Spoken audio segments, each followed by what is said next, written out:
السلام علیکم ورحمۃ اللہ وبرکاتہ۔ بسم اللہ الرحمن الرحیم۔ نماز کے وقتوں کا بیان۔ دن رات میں کل 5 نمازیں فرض ہے: فجر، ظہر، عصر، مغرب، عشاء۔ ان 5 نمازوں کا اللہ تعالیٰ کی طرف سے وقت مقرر ہے، اور جس نماز کا جو وقت مقرر ہے اس نماز کو اسی وقت میں پڑھنا فرض ہے۔ وقت نکل جانے کے بعد نماز قضا ہو جاتی ہے۔ اب ہم نماز کے وقتوں کا بیان کرتے ہیں کہ کس نماز کا وقت کب سے شروع ہوتا ہے اور کب ختم ہو جاتا ہے۔ فجر کا وقت صبح صادق سے شروع ہو کر سورج نکلنے تک ہے۔ اس درمیان میں جب چاہے فجر پڑھ لیں، لیکن مستحب یہ ہے کہ فجر کی نماز اتنا اجالا ہو جانے کے بعد پڑھیں کہ مسجد کے نمازی ایک دوسرے کو دیکھ کر پہچان لیں۔ صبح صادق ایک روشنی ہے جو سورج نکلنے سے پہلے آسمان کے پوربی کناروں میں ظاہر ہوتی ہے، یہاں تک کہ دھیرے دھیرے یہ روشنی پورے آسمان میں پھیل جاتی ہے اور اجالا ہو جاتا ہے۔ صبح صادق کی روشنی ظاہر ہوتے ہی سحری کا وقت ختم اور فجر کی نماز کا وقت شروع ہو جاتا ہے۔ صبح صادق جاڑوں میں تقریباً 1.25 گھنٹہ اور گرمیوں میں لگ بھگ 1.5 گھنٹہ سورج نکلنے سے پہلے ظاہر ہوتی ہے۔ ظہر کا وقت سورج ڈھلنے کے بعد شروع ہوتا ہے اور ٹھیک دوپہر کے وقت کسی چیز کا جتنا سایہ ہوتا ہے اس سایہ کے علاوہ اسی چیز کا سایہ دگنا ہو جائے تو ظہر کا وقت ختم ہو جاتا ہے۔ ظہر کے وقت میں مستحب یہ ہے کہ جاڑوں میں اول وقت اور گرمیوں میں دے کر کے نماز ظہر پڑھیں۔ فائدہ: سورج ڈھلنے اور دوپہر کے سایہ کے علاوہ سایہ دوگنا ہونے کی پہچان یہ ہے کہ برابر زمین پر ایک ہموار لکڑی بالکل سیدھی اس طرح گاڑ دیں کہ پورب پشچم یا اتر دکشن کو ذرا بھی جھکی نہ ہو۔ اب خیال رکھو کہ جتنا سورج اونچا ہوتا جائے گا اس لکڑی کا سایہ کم اور چھوٹا ہوتا جائے گا۔ جب سایہ کم ہونا رک جائے تو سمجھ لو کہ ٹھیک دوپہر ہو گیا، اور اس وقت میں اس لکڑی کا جتنا بڑا سایہ ہو اس کو ناپ کر دھیان میں رکھو۔ اس کے بعد جوں ہی سایہ بڑھنے لگے تو سمجھ لو کہ سورج ڈھل گیا اور ظہر کا وقت شروع ہو گیا، اور جب سایہ بڑھتے بڑھتے اتنا بڑا ہو جائے کہ دوپہر والے سایہ کو نکال کر اس لکڑی کا سایہ اس لکڑی سے دگنا بڑا ہو جائے تو سمجھ لو کہ ظہر کا وقت نکل گیا اور عصر کا وقت شروع ہو گیا۔ جمعہ کا وقت وہی ہے جو ظہر کا وقت ہے۔ عصر کا وقت ظہر کا وقت ختم ہوتے ہی عصر کا وقت شروع ہو جاتا ہے اور سورج ڈوبنے تک رہتا ہے۔ جاڑوں میں عصر کا وقت تقریباً 1.5 گھنٹے لمبا رہتا ہے اور گرمیوں میں قریب 2 گھنٹے کچھ کم زیادہ مختلف تاریخوں میں رہتا ہے۔ عصر کی نماز میں ہمیشہ دیر مستحب ہے، مگر نہ اتنی دیر کہ سورج کی ٹکیا میں زردی آ جائے۔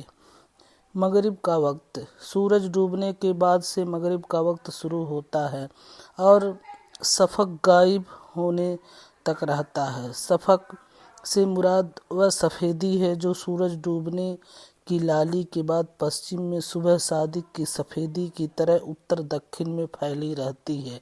مغرب کے وقت کی لمبائی ہمارے دیار علاقہ میں کم سے کم 1.25 گھنٹہ اور زیادہ سے زیادہ 1.5 گھنٹہ تقریباً ہوا کرتی ہے، اور ہر دن جتنا لمبا فجر کا وقت ہوتا ہے اتنا ہی لمبا مغرب کا وقت بھی ہوتا ہے۔ عشاء کا وقت شفق کی سفیدی غائب ہونے کے بعد سے صبح صادق کی سفیدی ظاہر ہونے تک ہے، لیکن عشاء میں تہائی رات تک دیر کرنی مستحب ہے اور آدھی رات تک مباح ہے، اور آدھی رات کے بعد عشاء کی نماز پڑھنی مکروہ ہے۔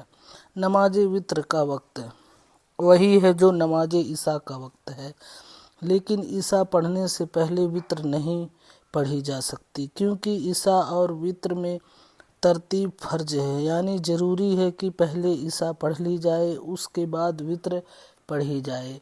اگر کسی نے قصداً عشاء کی نماز سے پہلے وتر پڑھ لی تو وتر ادا نہیں ہوگی، بلکہ عشاء پڑھنے کے بعد پھر وتر پڑھنی پڑے گی۔ ہاں اگر بھول کر وتر عشاء سے پہلے پڑھ لی یا بعد کو معلوم ہوا کہ عشاء بغیر وضو کے پڑھی تھی اور وتر وضو کے ساتھ پڑھی تھی تو وضو کر کے عشاء کی نماز پڑھیں، لیکن وتر جو پہلے پڑھ لی ہے وہ ادا ہو گئی، اس کو دہرانا ضروری نہیں۔ مکروہ وقتوں کا بیان۔ مسئلہ: سورج نکلتے وقت، سورج ڈوبتے وقت اور ٹھیک دوپہر کے وقت کوئی نماز پڑھنی جائز نہیں، لیکن اس دن کی عصر اگر نہیں پڑھی ہے تو سورج ڈوبنے کے وقت پڑھ لیں۔ اگر عصر میں اتنی دیر کر کے نماز پڑھنی سخت گناہ ہے۔ مسئلہ: ان تینوں وقتوں میں قرآن مجید کی تلاوت بہتر نہیں ہے۔ اچھا یہ ہے کہ ان تینوں وقتوں میں کلمہ یا تسبیح یا درود شریف وغیرہ پڑھنے میں مشغول رہیں۔ مسئلہ: اگر ان تینوں وقتوں میں جنازہ لایا گیا تو اسی وقت پڑھیں، کوئی کراہت نہیں۔ کراہت اس صورت میں ہے کہ جنازہ ان وقتوں سے پہلے لایا گیا مگر نماز جنازہ پڑھنے میں اتنی دیر کر دی کہ مکروہ وقت آ گیا۔ مسئلہ: جب سورج کا کنارہ ظاہر ہو اس وقت سے لے کر تقریباً 20 منٹ تک کوئی نماز جائز نہیں۔ سورج نکلنے کے 20 منٹ بعد جب سورج ایک لاٹھی کے برابر اونچا ہو جائے اس کے بعد ہر نماز چاہے نفل ہو یا قضا یا کوئی دوسری پڑھنی چاہیے۔ مسئلہ: جب سورج ڈوبنے سے پہلے پیلا پڑ جائے اس وقت سے سورج ڈوبنے تک کوئی نماز جائز نہیں۔ ہاں اگر اس دن کی عصر ابھی تک نہیں پڑھی ہے تو اس کو پڑھ لیں، نماز عصر ادا ہو جائے گی، اگرچہ مکروہ ہوگی۔ مسئلہ: ٹھیک دوپہر میں کوئی نماز جائز نہیں۔ مسئلہ: 12 وقتوں میں نفل اور سنت نمازیں پڑھنے کی ممانعت ہے، وہ 12 وقت یہ ہے۔ نمبر 1، صبح صادق سے پہلے سورج نکلنے تک، فجر کی 2 رکعت سنت اور 2 رکعت فرض کے سوا دوسری کوئی بھی نماز پڑھنی منع ہے۔ نمبر 2، اقامت شروع ہونے سے جماعت ختم ہونے تک کوئی سنت و نفل پڑھنی مکروہ تحریمی ہے۔ ہاں البتہ اگر نماز فجر کی اقامت ہونے لگی اور اس کو معلوم ہے کہ سنت پڑھے گا جب بھی جماعت مل جائے گی، اگرچہ قاعدہ ہی صحیح، تو اس کو چاہیے کہ صفوں سے کچھ دور ہٹ کر فجر کی سنت پڑھ لے اور پھر جماعت میں شامل ہو جائے، اور اگر وہ یہ جانتا ہے کہ سنت پڑھے گا تو جماعت نہیں ملے گی تو اس کو سنت پڑھنے کی اجازت نہیں، بلکہ اس کو چاہیے کہ بغیر سنت پڑھے جماعت میں شامل ہو جائے۔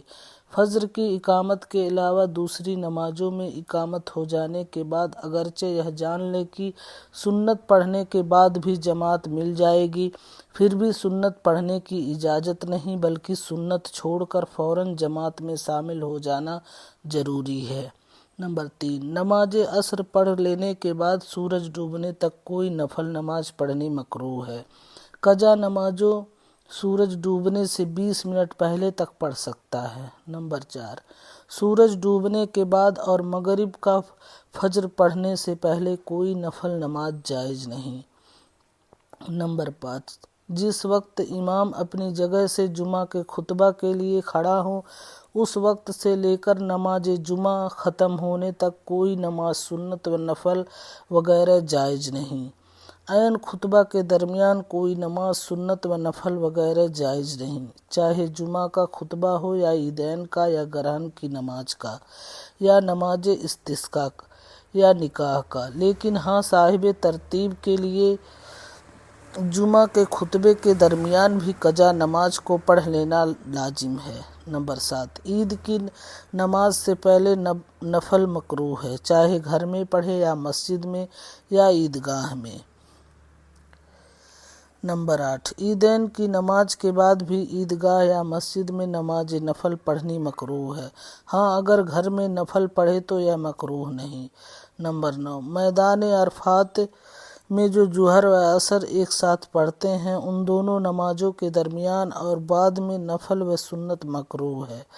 نمبر 10، مزدلفہ میں جو مغرب و عشاء ایک ساتھ پڑھتے ہیں ان دونوں نمازوں کے بیچ میں نفل و سنت پڑھنی مکروہ ہے۔ دونوں نمازوں کے بعد اگر نفل و سنت پڑھیں مکروہ نہیں ہے۔ نمبر 11، نماز فجر کا وقت اگر تنگ ہو گیا ہو تو ہر نماز یہاں تک کہ فجر و ظہر کی سنت پڑھنی بھی مکروہ ہے۔ جلدی فرض پڑھ لیں تاکہ نماز قضا نہ ہونے پائے۔ نمبر 12، جس بات سے دل بٹے اور اس کو دور کر سکتا ہو تو اسے دور کیے بغیر ہر نماز مکروہ ہے۔ مثلاً پاخانہ، پیشاب یا ریاح کا غلبہ ہو تو ایسی حالت میں نماز مکروہ ہے۔ یوں ہی کھانا سامنے آ گیا اور بھوک لگی ہو یا دوسری کوئی بات ایسی ہو جس سے دل کی اطمینان نہ ہو تو ایسی صورت میں بھی نماز پڑھنی مکروہ ہے۔ البتہ اگر وقت جا رہا ہو تو ایسی حالت میں بھی نماز پڑھ لیں تاکہ قضا نہ ہو جائے، لیکن پھر اس نماز کو دہرائیں۔ اذان کا بیان۔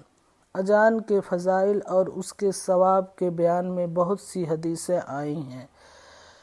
ترمذی و ابو داؤد و ابن ماجہ کی حدیث ہے کہ جو شخص 7 برس تک ثواب کی نیت سے اذان پڑھے گا اس کے لیے جہنم سے نجات لکھ دی جائے گی۔ اذان اسلام کا نشان ہے۔ اگر کسی شہر یا گاؤں کے لوگ اذان پڑھنا چھوڑ دیں تو بادشاہ اسلام ان کو مجبور کر کے اذان پڑھوائے، اور اس پر بھی لوگ نہ مانیں تو ان سے جہاد کرے۔ 5 نمازوں اور جمعہ کو مسجدوں میں جماعت کے ساتھ ادا کرنے کے لیے اذان پڑھنا سنت موقدہ ہے، اور اس کا حکم مثل واجب کے ہیں، یعنی اگر اذان نہ پڑھی گئی تو وہاں کے سب لوگ گنہگار ہوں گے۔ مسئلہ، مسجد میں بلا اذان و اقامت کے جماعت سے نماز پڑھنی مکروہ ہے۔ مسئلہ، گھر میں اگر کوئی شخص نماز پڑھے اور اذان نہ پڑھے تو کوئی حرج نہیں کہ وہاں کی مسجد کی اذان اس کے لیے کافی ہے۔